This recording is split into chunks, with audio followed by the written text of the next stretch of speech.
Kwab, Yes, sir. was De'Aaron Fox fouled? Yeah.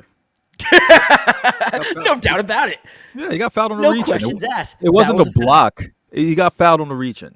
Listen, I had to ask for the Magic fans that are going to watch this. They want to know. They want objectivity.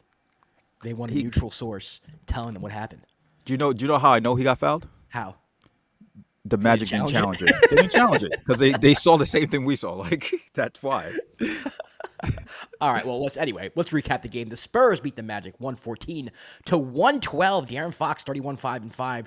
Devin Vassell had 15-6. Dylan Harper off the bench 16-5-5 for the Magic. Franz Wagner had 25-6-4. Jalen Suggs 24 points, 4 assists, 4 rebounds, and Desmond Bane had 14-6 in the loss.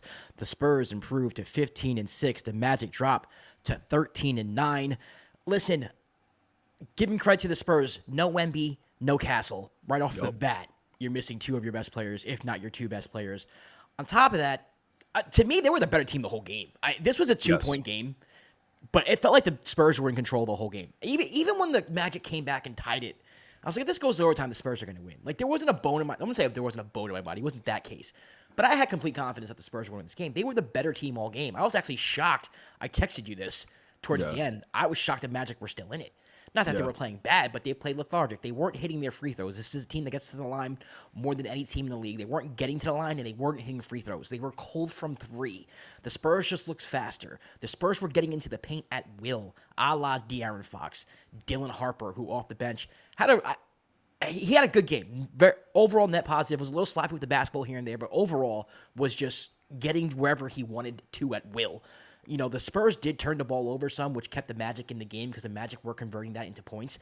But in the half court, they couldn't get anything going. The Spurs zone pretty much flummoxed them. They really couldn't get anything going there in the half court. Even when the Spurs were man, they weren't getting by their men. They weren't putting the Spurs in a blender. And when they did get open shots for 3, they missed them.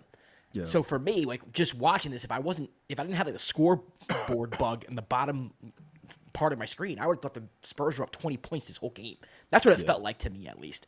So to me, a game the Spurs definitely deserved to win. They were the better team today. And if you're a Magic fan, I guess you can take away from this, like, hey, we're a scrappy team. And a night where we don't have it, where we can't hit anything, we still almost pull off a victory against a very good Spurs team. Even though they are missing Wemby, even though they are missing Castle, it's still a really good Spurs team. You almost complete the comeback. You almost win a game that, honestly, you weren't supposed to win. You almost steal one here. So it ended up being a really good game at the end. But I'm not going to lie to you, Kwab. Like, for most of this game, I was watching this game like, oh, the Spurs are the better team here. Yeah, it didn't feel like the Magic team that we've watched all year with the way they play scrappy defense. They get out on the break and they're able to even execute in the half court. They were struggling throughout the half court. And like you said before, Spurs are without Castle, without Wemby. The Magic are without Apollo. And sometimes these are the times you miss Apollo, who can maybe get you some offense in the half court through post ups, through his ability to create as one of the best passers on the team.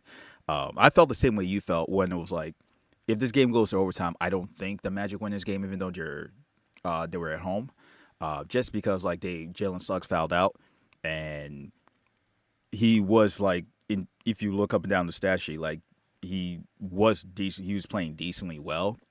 But he was their best player all game. Franz got hot at the end, but for the whole game, Jalen Suggs was their best player. Offensively and defensively. Like, the plays he makes defensively are crazy. But to the Spurs, I mean, this is why you get a Fox. This is why you get Fox. I know a lot of people, when the way that Spurs started at the beginning of the year, some people were making the point like, oh, do we need Fox? Like, why we should maybe get rid of Fox? Like, this is why you get De'Aaron Fox, because he's able to make this impact, especially when your team is down key players. There's a reason why he won the Clutch Player of the Year. Like, this is what he does in the game. I know that there was a lot backlash after the one game when Wemby was playing, where he took like a late game shot that didn't go in and was made out to be a big deal. But the man makes big shots, and when his shot is falling, he's basically impossible to guard because he's that quick. I was intrigued with the matchup of Dylan Harper versus Anthony Black, because it felt like the Spider-Man meme. When you both had your hair out. So I was excited about it, just because you have 2 impact young guards off the bench, and Dylan Harper has been having a fantastic year. Like, he was out for a while being injured, but having him come off the bench, even though he had like some sloppy turnovers, late in the game, it allowed like Fox to kind of rest until he came in around the 3 minute mark, I think. And Dylan Harper was making plays. Like when the Spurs get fully healthy, I always say this, to have a guard rotation of Fox, Castle, and Harper is dangerous. It's insane. Very dangerous. It's insane. It's very dangerous. Because you can even argue that, like, take De'Aaron Fox away. And I think this is why some Spurs fans, I don't say want him gone, but are okay if he leaves. Because it just opens the door for Dylan Harper and Stephon Castle playing the same backcourt. It's like you have these two guys who in the future are projected, in my mind, to be all-stars. I think they both have all-star potential. Yeah. Dylan Harper showed today. I mean, before he got subbed out, I mean, he hit a huge three. He had a layup. He even had this pass. I think it was to Cornette, but it was a beautiful pass. He just didn't Cornette fumbled it, so right? It went out of bounds. Yeah. He was fantastic today. What I like about the Spurs, and this has just been Spurs basketball since I've been a teenager, since they beat my Knicks in the NBA Finals. Yeah. They don't really take bad shots. I mean, the only one who really took bad shots in my mind on this team, like a Devin Vassell or a Keldon Johnson every once in a while, but even this year, from what I've watched at least, they've cut that down a little. Like they're taking better shots. Like Vassell, especially in the beginning of the game, he was like getting in the lane, stop, midi, open shot, not forcing a lot of stuff. And it seems like everybody knows their roles here. And Dylan Harper, he is the guard off the bench. That's what it's going to be. It's his rookie year. That's what he's going to be. I would like to see him maybe close out a game or two next to Fox. I wonder what that would look like. I haven't seen that personally. Spurs fans, comment below. Maybe it has happened. I just haven't seen it. We're not watching every Spurs game here. But I would like to see him close out the game and what that looks like, because I feel like he does have the potential to be a closer just like De'Aaron Fox. Yes. I mean, he was on his way of doing so before Fox checked back into the game. Yeah. So shout out to Dylan Harper. Also, Luke Cornette. You need players like this. There's two plays. The first obvious play that everyone's going to talk about is the block. Yep. To end the game. Also, hilarious celebration. It's like, what? Yeah, every team, the Knicks had him early in his career, let him go. Hilarious celebration, huge play. There was also a play in the first half where he tapped out the offensive rebound, like just tapped it, like the Spurs missed a shot, and instead of grabbing the offensive board, he couldn't grab it, so he hit it as far back as he could to the backcourt. I think Harrison Barnes got it, and after he did that, he went and set a hard screen, and I think Champagne hit a three in the corner because he set a hard screen. Yep. Left him wide open for three in the corner, and that ended up being 3 points during that possession. They win by 2. I'm not saying they won that possession, but every point counts. So there's they have the intangibles as well. And to me, when Wemby gets back, it's only going to raise the ceiling even more. This is a team that, when you lose someone like Wemby, the caliber of Wemby, we're not talking just about anybody. We're talking about someone who people are saying is the next GOAT. Like literally the next. Yeah. The player that we're going to be talking about as the best player to ever play the game. Yeah. Who was like an MVP candidate before he went down. So you lose him.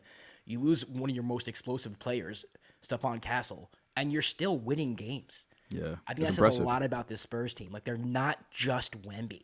They are a collection of guys who the Spurs have drafted and who have learned how to play in this league and have accepted their roles. And to me, I mean, the future's bright here in San Antonio. A good one. I mean, they were like I said, they played better than the Magic all game for 46 minutes, 45 minutes, whatever it was. I would say with the Luke Cornette love we're showing right now. Luke Cornette does that thing where he can't get to the shooter outside, and he just kind of jumps straight up with his hands to kind of. He started that whole thing, bro. He started that whole thing. He gotta get Wemby to start doing that like way more often, just to block out. Wemby will catch one. That's what I'm saying. Like mid-air. It would be fire. But I also want to highlight this for the Magic, because when Suggs went out, Jace Richardson, good played fantastic, man. Like, this rookie class is crazy. Like, every time we talk, we highlight teams or we recap different games. I feel like we end up talking about another rookie. We're like, yo, this guy is making an impact. Jace Richardson off the bench made so many big plays in the comeback that they had, because late in the fourth quarter, it felt like it was over when Fox was hitting big three after big three. Yeah. Anytime the Magic would get close, it felt like Fox was pushing the game up to 10, and Jace Richardson just made some plays, and he's known for. He was mainly drafted to be a shooter, but some of the plays he was making, like just rebound and assist and just pushing the tempo, man, that's another guard they have, and that could make an impact as the season progresses. So like you said, Magic, you're down Paolo right now. You've been on a little bit of a streak, winning here and there, and kind of came out flat this game. But Yeah, it happens. it happens. But we like as like viewers of this team, like we see the type of future this team can have. Like they're one of those teams. And somebody in the comments of a previous one of our previous Magic recaps said that nobody mentions Wendell Carter.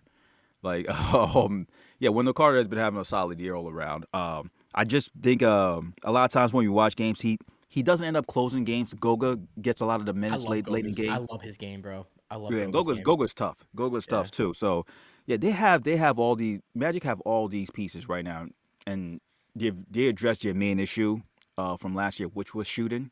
So they're gonna be one of the tough teams in the East.